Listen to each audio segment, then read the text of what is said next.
सोलापूर जिल्ह्यामधल्या अक्कलकोट नगर परिषद निवडणुकीमध्ये राजकीय वातावरण सध्या तापल्याची चर्चा दिसतेय आणि कार्यकर्त्यांची फोडाफोडी होत असल्यामुळे शिवसेना आणि काँग्रेस दोन्ही पक्ष आता धास्तावलेले आहेत। त्यामुळे फोडाफोडी टाळण्यासाठी दोन्ही पक्षांनी आपल्या उमेदवारांना थेट सहलीसाठी पाठवून दिले। त्यामुळे अक्कलकोटमधील नागरिकांना निवडणुकीच्या संदर्भात नेमकं काय वाटतंय जाणून घेतलेत आमचे प्रतिनिधी आफताब शेख यांनी।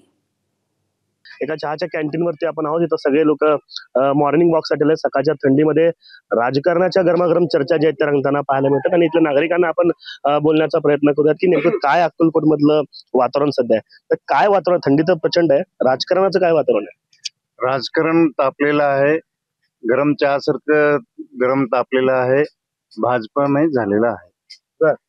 संपूर्ण तालुका भाजपामय असं वाटतं? भाजपामय आहे। आता सुरुवातच भाजपामय म्हणून म्हणतात, वाटतं का संपूर्ण तालुका भाजपामय वाटतं? हुकुमशाही झाली अक्कलकोट मध्ये। फक्त भाजप म्हणजे देशने विरोधी पक्ष पण पाहिजे ना त्याला, मग एकाधिकारशाही चालणार नाही।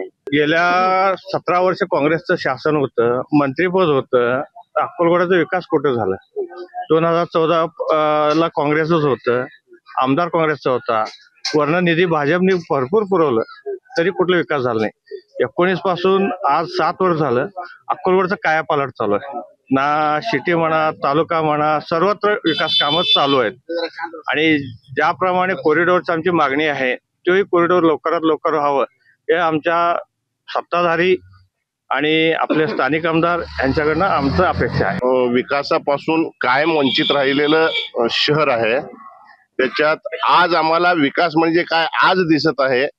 अक्कलकोटचा विकास नुसतं भकास होतं काँग्रेसच्या काळात आणि कोणतेही लोक म्हणजे विकासाकडे बघत नव्हते। आज विकास म्हणजे सचिन कल्याण शेट्टी आणि कल्याण शेट्टी हे भाजप, अशा पद्धतीने विकास चालू आहे।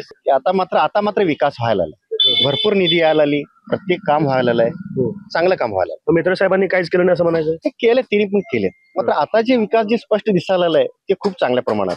आता सत्ता आहे यांची, सरपंच पासून ते पंतप्रधान त्यांची सत्ता आहे, म्हणून त्यांच्याकडे निधी खूप येत आहे। ज्यावेळी गृहमंत्री होते सिद्धराम मित्र साहेब त्यावेळी त्यांनी प्रस्ताव टाकलेला आहे जे काय आहे ते स्टँड, आणि ज्यावेळी आमदार सिद्धराम मित्र असताना वरती सत्ता वेगळी होती, त्यावेळी त्यांना निधी काय आलेला नाहीये, म्हणून त्यावेळी ते कामं रखडले गेले। एवढ्या वर्ष काँग्रेस होतं, सुजलम सुकलम होतं, सगळे सुखीत राहत होते। स्वामींची नगरी आहे, त्यामुळे सगळ्यांना असं वाटतं की इथले प्रश्न मिटले पाहिजे, सगळ्यांच्या अपेक्षा सगळ्यांचे प्रश्न मिटले पाहिजेत।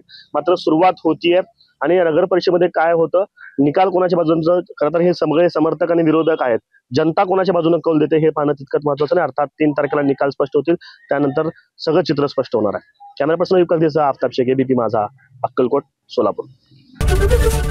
एबीपी माझा, उघडा डोळे बघा नीट।